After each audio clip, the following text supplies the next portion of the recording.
RP सागर study परिवार में आप सभी का स्वागत है। इस चैनल के माध्यम से वर्तमान में क्लास 11th और क्लास 12th की वीडियो के माध्यम से क्लासेस शुरू कर दी गई है।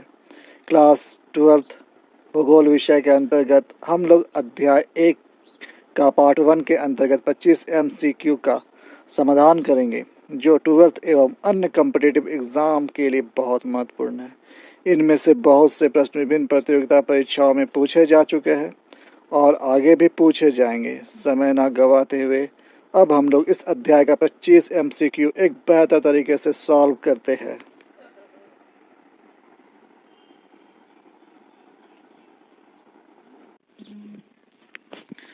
Class 12th geography set 1 part 1 मानव भूगोल के मूल सिद्धांत चैप्टर 1 मानव भूगोल प्रकृति एवं विषय क्षेत्र human geography nature and scope MCQ 25 all previous year question and related question। Question number 1, geography दो ग्रीक शब्दों से मिलकर बना है।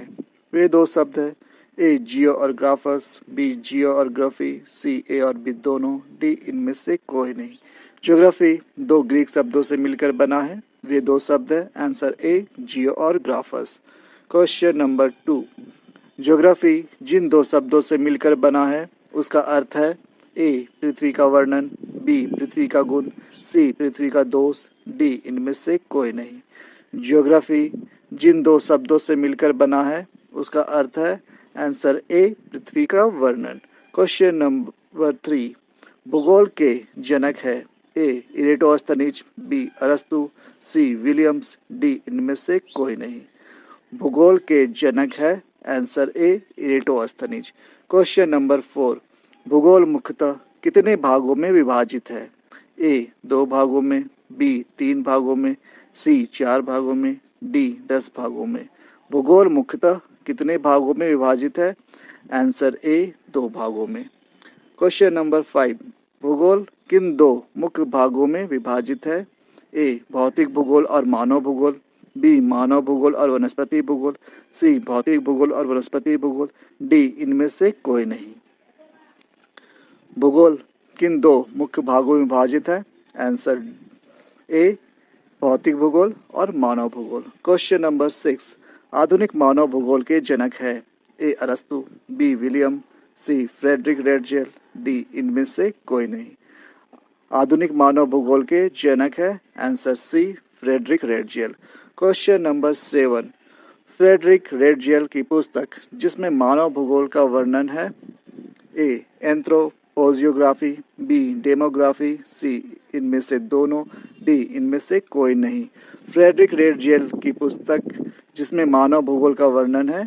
Answer A एंथ्रोपोजियोग्राफी।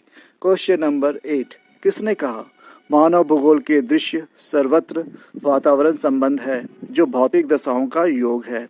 A Frederick Ratzel, B Ellen Semple, C Blache, D इनमें से कोई नहीं। किसने कहा मानव भूगोल के दृश्य सर्वत्र वातावरण संबंध है जो भौतिक दशाओं का योग है? Answer A Frederick Ratzel. Question number 9, किसने बताया मानव तथा पृथ्वी दोनों ही क्रियाशील व निरंतर परिवर्तनशील है, इसी कारण मानव तथा पृथ्वी के वातावरण के परस्पर संबंधों में परिवर्तन होता है? A Frederick Ratzel, B miss Ellen Semple, C Blache, D इनमें से कोई नहीं। किसने बताया मानव तथा पृथ्वी दोनों ही क्रियाशील व निरंतर परिवर्तनशील है, इसी कारण मानव तथा पृथ्वी के वातावरण के परस्पर संबंधों में परिवर्तन होता है? Answer B miss Ellen Semple. Question number 10, किसके अनुसार मानव भूगोल क्रियाशील मानव तथा अस्थायी पृथ्वी के परिवर्तनशील संबंधों का अध्ययन है? A Miss Ellen Semple, B Friedrich Ratzel, C Humboldt, D इनमें से कोई नहीं। किनके अनुसार मानव भूगोल क्रियाशील मानव तथा अस्थायी पृथ्वी के परिवर्तनशील संबंधों का अध्ययन है? Answer A Miss Ellen Semple. Question number 11, Geographia Generalis के लेखक है? A Charles Darwin, B Ratzel, C Bernhard Varenius, D Buckle. Geographia Generalis के लेखक है? Answer C Bernhard Varenius. Question number 12, origin of species नामक पुस्तक निम्न में से किसने लिखा? A. Huntington, B. Charles Darwin, C. Ratzel, D. इनमें से कोई नहीं। ओरिजिन ऑफ स्पीसीज नामक पुस्तक निम्न में से किसने लिखा? Answer B. Charles Darwin. Question number 13। मानव भूगोल की मुख्य विचारधारा है? ए. नीतिवाद या निश्चयवाद, बी. संभववाद, सी. नवनिश्चयवाद, डी. इनमें से सभी। मानव भूगोल की मुख्य विचारधारा है? Answer D. इनमें से सभी। Question number 14। मानव भूगोल की पहली विचारधारा है? ए. नीतिवाद या निश्चयवाद, बी. संभववाद, सी. नवनिश्चयवाद, डी. इनमें से कोई नहीं। मानव भूगोल की पहली विचारधारा है? आंसर ए. नियतिवाद या निश्चयवाद। Question number 15। निम्न में से कौन नियतिवाद के विचारक थे? A. Kant, B. Humboldt, C. Ritter, D. इनमें से सभी। निम्न में से कौन नियतिवाद के विचारक थे? Answer D. इनमें से सभी। किसने कहा मानव प्रकृति का दास है? ए. Kant, B. अरस्तु, C. Ritter, D. Ellen Semple. किसने कहा मानव प्रकृति का दास है? Answer D. Ellen Semple. Question number 17। नियतिवाद या निश्चयवाद की प्रमुख विशेषता है? ए. प्रौद्योगिकी का स्तर निम्न था, बी. मानव प्रकृति की सुनता था और उसकी पूजा करता था और उससे डरता था, सी. मानव सीधे तौर पर प्रकृति पर निर्भर था और वह किसी भी रूप में पृथ्वी को प्रभावित नहीं करता था। Answer D. इनमें से सभी। नियतिवाद या निश्चयवाद की प्रमुख विशेषताएं हैं? Answer D. इनमें से सभी। Question number 18। संभववाद शब्द का प्रयोग सर्वप्रथम किसने किया? A. Ratzel, B. Ritter, C. Febvre, D. G. Brunhes. संभववाद शब्द का प्रयोग सर्वप्रथम किसने किया? Answer C. Febvre. Question number 19। संभववाद विचारधारा के समर्थक थे? A. Vidal de Lablache, B. अरस्तु, सी. Ritter, D. इनमें से कोई नहीं। संभववाद विचारधारा के समर्थक थे? Answer A. Vidal de Lablache. Question number 20। Geographical introduction to history के लेखक कौन थे? A. Lucien Febvre, B. Vidal de Lablache, C. G. Brunhes, D. इनमें से कोई नहीं। जियोग्राफिकल इंट्रोडक्शन टू हिस्ट्री के लेखक कौन थे?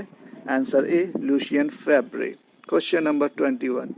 किसने कहा कहीं कोई परिवर्तन नहीं है, सर्वत्र संभावनाएं हैं तथा मानव इन संभावनाओं का स्वामी होने के नाते इनके उपयोग का निर्णय करता होता है? A. Blache, B. G. Brunhes, C. Febvre, D. इनमें से कोई नहीं। किसने कहा कहीं कोई परिवर्तन नहीं है, सर्वत्र संभावनाएं हैं तथा मानव इन संभावनाओं का स्वामी होने के नाते इनके उपयोग का निर्णय करता होता है? Answer C. किसने कहा प्राकृतिक वातावरण मानव के अनेक संभावनाएं प्रस्तुत करता है, मानव अपनी इन आवश्यकताओं, इच्छाओं एवं क्षमताओं के अनुसार इनका उपयोग करता है? A. Febvre, B. Vidal de Lablache, C. Taylor, D. इनमें से कोई नहीं। किसने कहा प्राकृतिक वातावरण मानव के अनेक संभावनाएं प्रस्तुत करता है, मानव अपनी आवश्यकताओं, इच्छाओं एवं क्षमताओं के अनुसार इनका उपयोग करता है? Answer B. Vidal de Lablache. Question number 23। संभववाद की प्रमुख विशेषताएं हैं? ए. मनुष्य पृथ्वी पर स्वतंत्र होकर रहने लगा, बी. मनुष्य अपने अनुसार पृथ्वी को बदलने लगा, सी. मनुष्य पृथ्वी पर उपस्थित संसाधन का प्रयोग करना सीख गया, डी. इनमें से सभी। संभववाद की प्रमुख विशेषताएं हैं? डी. इनमें से सभी। Question number 24। किस अवधारणा को प्रकृति का मानवीकरण कहते हैं? ए. निश्चयवाद या नियतिवाद, बी. संभववाद, सी. नवनिश्चयवाद, डी. इनमें से कोई नहीं।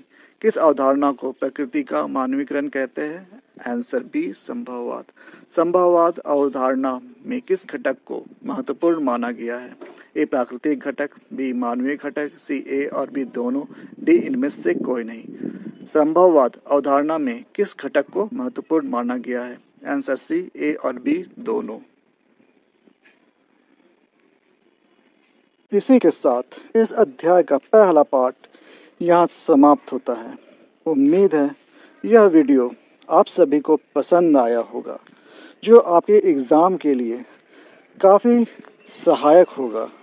अगला वीडियो के लिए इस चैनल को लाइक करें, सब्सक्राइब करें, शेयर करें और कमेंट करें। वीडियो देखने के लिए धन्यवाद।